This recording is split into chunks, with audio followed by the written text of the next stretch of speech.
Coming up now on your local news is the body that was found in Imperial County over the weekend, that of a missing Imperial teenager. Your local news reporter Eduardo Santiago has that story coming up. And a Yuma woman was murdered a year ago. Now the woman's daughter is speaking out on the suspect's possible punishment. We have an exclusive interview with her. Plus, the Yuma police officer arrested on suspicion of luring a teenager for sexual exploitation has been formally charged. And the victim is defending that police officer. ABC 5 News starts now.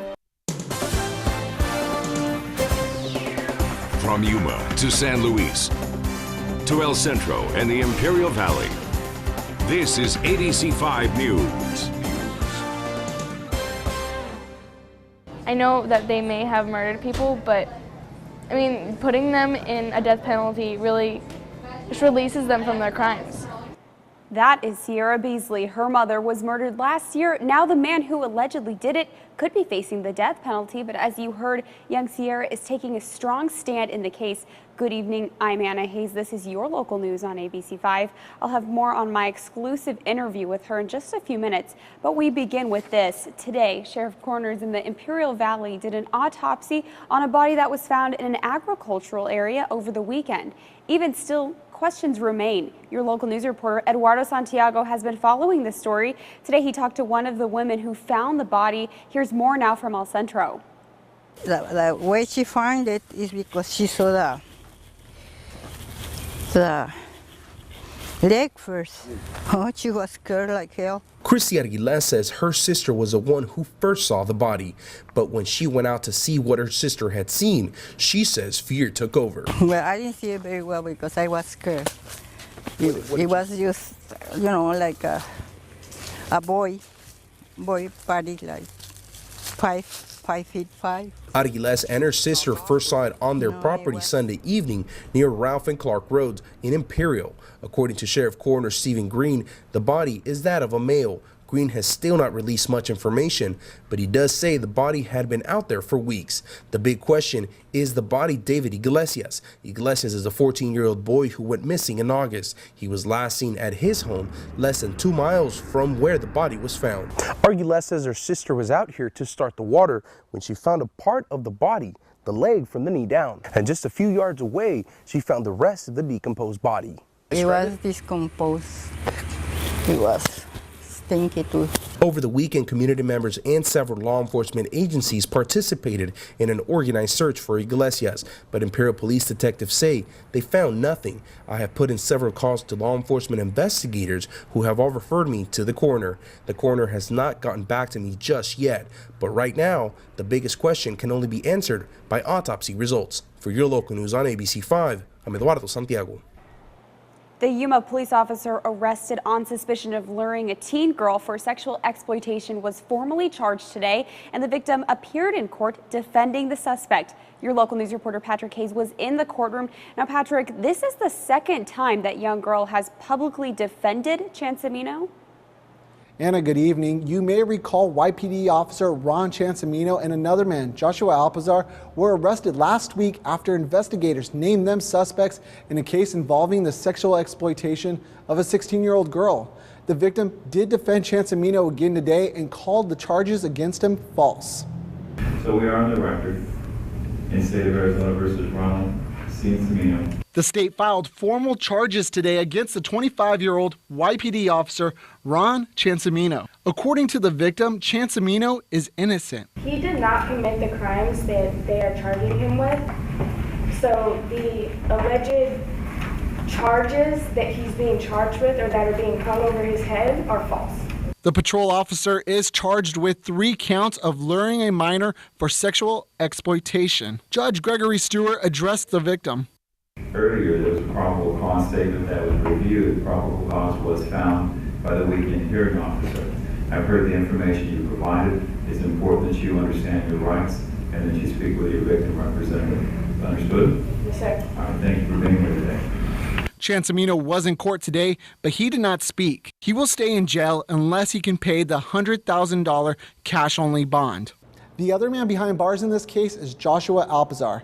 Yesterday, I told you that Alpazar was charged with multiple sexual counts, including sexual conduct with a minor. Anna, back to you. Thanks, Patrick. And also in court today, the husband and wife who allegedly called in a bomb threat at the Juvenile Justice Center here in Yuma.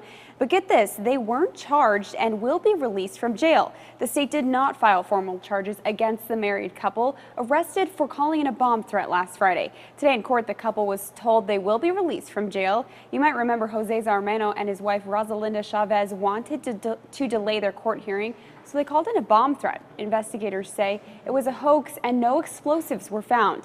But the couple is not completely out of the clear yet. The judge did tell both Zarmeno and Chavez that the state has up to 7 years to file felony charges. And 3 people were left in critical condition after a nasty accident in Somerton. The Somerton Cocopah Fire Department sent Your Local News photos of the accident. They say it happened last night just before 11 o'clock on County 11th and Somerton Avenue. Officials say both cars in the accident had severe damage, and they even had to use the jaws of life to get the driver and passenger out of the minivan. All 3 people were taken to the hospital with serious, possibly internal injuries. Last night they were listed in critical condition, but they've since been released from the hospital. The Yuma County Sheriff's Office is still investigating this accident. And take a look at this. A car crashes into a local elementary school sign while school's still in session. Thankfully, no one was injured. The Yuma Police Department tells us a car T-boned and hit the sign. The accident happened around 2 o'clock. And again, thankfully, no one was injured. Let's take a look outside now with our live ABC5 tower camera and get a check of our current conditions. Clear skies in Yuma and El Centro. 83 degrees in Yuma and 86 over in Imperial Valley. Absolutely beautiful weather. It's been cooling down. I'm so happy about that. Let's check in now for a quick look at our local forecast with Nicole Gomez. Hi, Anna, and hello everyone out there watching. Temperatures not as hot as we've seen for the past few days, but it was still very warm. 99 was the high today in Blythe, Imperial, and El Centro. Mexicali hit 97 degrees today. Temperatures will remain below normal, I should say. We'll expect breezy winds for tomorrow and also let you know what you can expect for the rest of the week. That's all coming up in your local weather. Anna, back to you. Thanks, Nicole.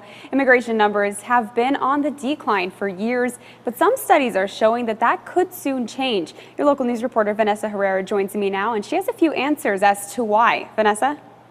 Anna, I saw a couple articles on the wires about the immigration numbers on the rise, and I learned there's one key reason: the recession, or lack thereof. Here's what I gathered. The sharp decline in illegal immigration to the United States during the long economic downturn has ended, according to some researchers. The Pew Research Center in Washington, D.C. says the number of illegal immigrants in the U.S. rose to almost 12 million in 2012. That's up from just over 11 million in 2009. But get this. The same research center says immigrants from Mexico make up 52% of illegal immigrants, and that's down from 57% in 2007. What that research suggests is from Mexico to the U.S. is down, but immigration from other countries to the U.S. is up. The Pew Research Center also says the labor demand in the U.S. is still slacking and wages are eroding here in the U.S., but in Mexico, wages are slowly rising as the labor force does as well. Anna? Well, here's a look at what's straight ahead on your local news. A local high schooler is speaking out on the possible punishment for the man accused of murdering her mother, and a new law just passed by California's governor could make bike riding a little bit safer for all of us as ABC5 News continues. New tonight at 10, more than $100,000 worth of methamphetamine taken off the streets by U.S. Customs and Border Protection officers. It happened yesterday at the Calexico downtown port of entry. CBP officers tell us a Coachella man was driving in a Volkswagen. There was meth hidden in a compartment under the vehicle. Officers discovered 10 wrapped packages weighing more than 5 pounds. That man was turned over to Homeland Security and taken into custody. And it's been nearly a year since 5 people were stabbed to death inside a Denver bar. One of the victims, a longtime Yuma resident. Now her daughter, a sophomore at Cibola High School, is speaking out. I'm talking about 15-year-old Sierra Beasley, her mother, one of the 5 victims. Now her mother's alleged killer could be put to death. A district attorney in Denver has filed the paperwork seeking the death penalty against Dexter Lewis, one of 3 suspects in a quintuple murder. You're looking at that victim right now. It happened October 17th at Ferrer's Bar in Denver. First responders found a gruesome scene. 5 people stabbed to death and a fire to cover up the killings. One of the victims, a Yuma businesswoman, 45-year-old Teresa Beasley, had just moved to Denver. She was working on opening a new bar. Her daughter, Sierra, told me today she doesn't really keep up on this investigation and trial because it's too emotional and difficult, but she certainly has an opinion when it comes to the suspect's fate. That's a terrible idea.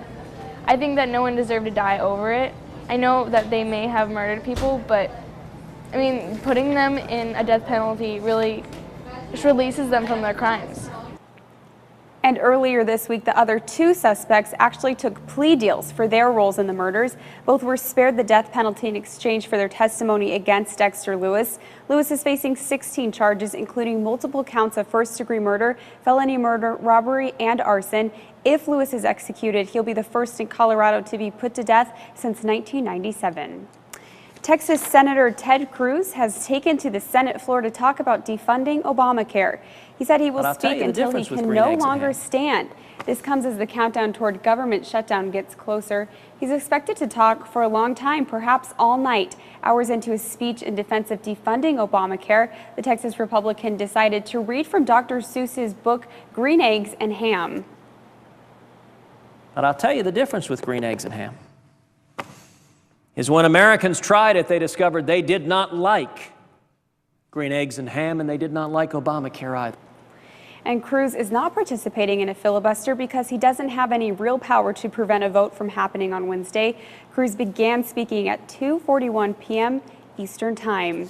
And leaders from around the world are at the United Nations, and the talk is about the meeting that didn't happen between President Obama and the new Iranian leader. Was it a missed chance to improve a relationship that has been strained for decades? ABC's chief White House correspondent Jonathan Karl explains. White House officials say the Iranians turned down the handshake with President Obama, saying it would be, quote, too complicated back in Iran, where hardline clerics still talk about the U.S. as the Great Satan. But handshake or not, there are signs an historic change may be underway. Iran's new president, Hassan Rouhani, has come to New York vowing moderation, friendship with the West, and promising never to build nuclear weapons. And President Obama today opened the door to warmer ties. The roadblocks may prove to be too great, but Iran's genuine commitment to go down a different path will be good for the region and the world. For decades, Iran has been one of America's most feared adversaries. Since our embassy there was stormed in 1979, American diplomats held hostage for 444 days, an incident Americans were reminded of recently in the movie Argo. We need to go now. And just last year, war with Iran seemed almost inevitable as Israel came to the UN warning Iran was on the verge of going nuclear. And Iran's then president denied the Holocaust and vowed to wipe Israel off the face of the map. In contrast, Iran's new president today called his country a harbinger of peace and security. In his speech, President Rouhani also said that he is open to the idea of talks with the United States to, quote, manage differences between the two countries. And while there was no handshake between the presidents, later this week, John Kerry, the Secretary of State, will sit down with his Iranian counterpart in nuclear talks. This will be the first talks between a U.S. Secretary of State and the Iranians since the hostage crisis. Jonathan Karl, ABC News, New York. And coming up just after this break, it's a staple side dish for any burger, and now you can enjoy French fries for a few less calories. Stay with us, we'll be right back. You're watching Your Local News on ABC5 with Anna Hayes and Nicole Gomez with weather.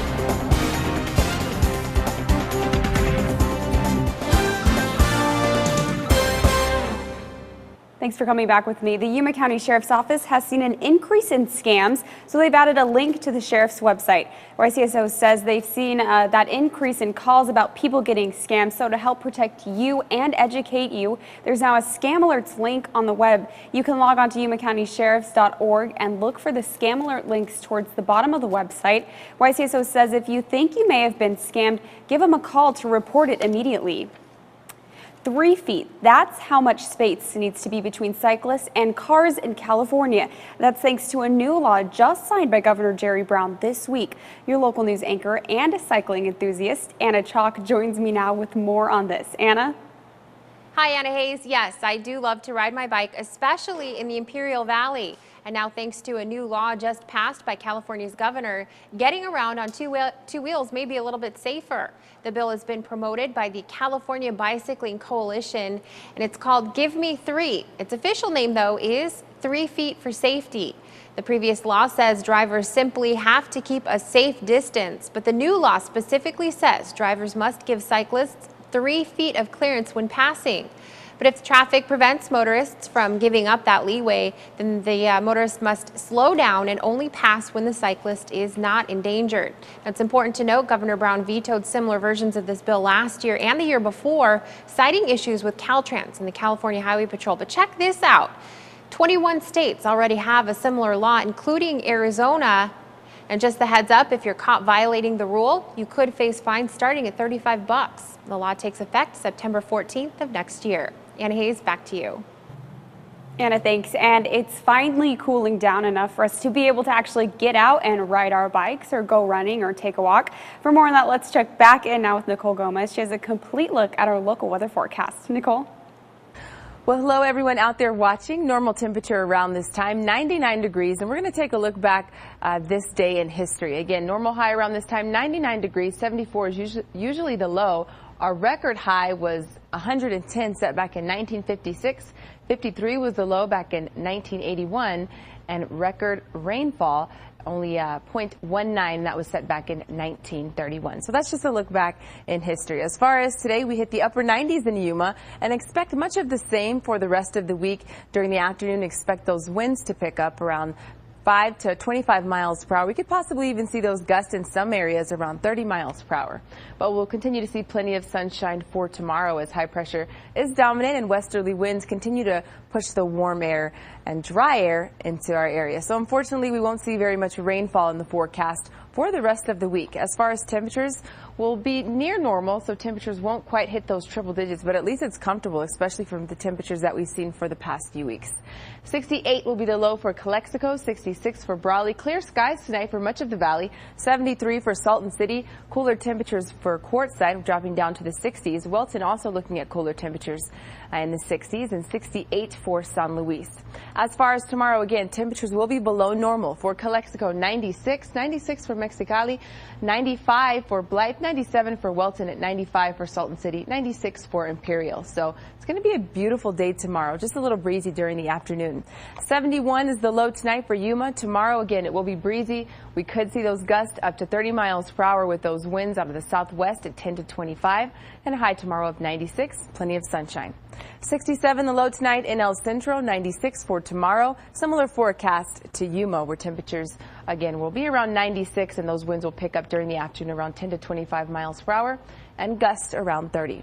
9 o'clock in the morning, temperatures will be sitting in the 80s, 91 by lunchtime, and as you're headed home from work, we're sitting at 96 degrees, which is your forecast high. 87 for Thursday. So again, it's going to be nice as that front moves through, dropping our temperatures down. 90 for Friday, 92 on Saturday, 95 on Sunday. Unfortunately, as you can see, our 7-day forecast has no rain in it, but at least we're getting a break from those triple-digit temperatures. For Monday, look for a high of 98. Tuesday, 98 degrees. Anna, back to you. Thanks, Nicole. Well, Burger King put a new kind of French fry on its menu. But are these new French fries really healthier? Will Americans really buy them? ABC's chief business and economic correspondent, Rebecca Jarvis, digs in for more. Fried to tasty perfection. Tonight, it's Fast Food Wars, the new battleground, French fries. New Satisfries from Burger King. Burger King hoping these new fries and this marketing blitz take some serious bite out of the competition. How important are French fries in the fast food wars? Well, hugely. 50% of all orders, according to Burger King, contain French fries. That's 56 million orders of fries every month, but there's still millions of health-conscious consumers currently opting out. So this way, if maybe they have an option that might be a little more palatable to the moms, they'll bring their kids to Burger King instead of, say, McDonald's. So, what's the difference between the old fries and the new? Well, aside from their shape, the old fries have 340 calories in a small. The new Satisfries have 270. And what about the taste? We asked a few of the littlest customers. Which fry did you like best? The second. Angel, which one did you like more? The first fry Not quite an apple in a Happy Meal, but a healthier alternative to the old version, which are still available. The new fries cost about 20 to 30 cents more at most locations. Did you know these were called Satis fries? What do you think of that name? It's a bad name. What would you name them? Yummy fries. Rebecca Jarvis, ABC News, New York. And I'm already counting down the days until Friday when I get to help out with the first ever food bowl. Make sure you go to Gila Ridge this Friday to help me with that food bowl. As you know, it's a contest co-sponsored by us here at ABC5 and Burgers and Beer. Here's how it works. Show up at one of these featured games and find the KECY News crew. Drop off your non-perishable goods, and in return, we will give you a discount coupon to Burgers and Beer. Then at the end of the night, we'll weigh the food, record the amount, and hand it over to the food bank. At the end of the football season, the school that's collected the most food wins. So make sure you stop by and say hi to me. It's going to be lots of fun. We'll be out there collecting food until halftime, and we will be broadcasting live during the game. And here's a look at what's ahead here on Your Local News. What's your biggest fear? Did you know that there may be a new way to conquer it? I'll tell you how, but first, here's what you'll see tonight on Jimmy Kimmel. Well, thanks tonight. Haley Steinfeld is here, and we were shutting Hollywood Boulevard down for this guy. Oh, you shouldn't have. Well, I did, and now it's too late. So, well, let's try to make the best of it. No, really, you probably shouldn't have. But I did. Okay. Now it's too late.